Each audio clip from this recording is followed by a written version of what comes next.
So this is the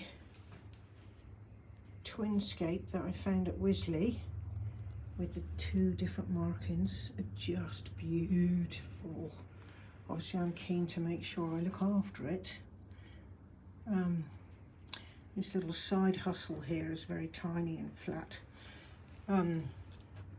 Beautiful. It's coded, that's great. And just to show you, when you get a bulb off the base, sometimes you get a side shoot like that. There you go. So I've just taken all the soil off, just to be sure I'm not introducing anything.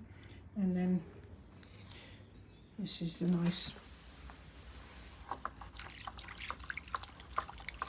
water, but water, just to give it a good wash. Have another look, have another scrape, and then I'll wash again. And these, by the way, are around the edge of the greenhouse because there's toads in here enjoying the sort of water that accumulates.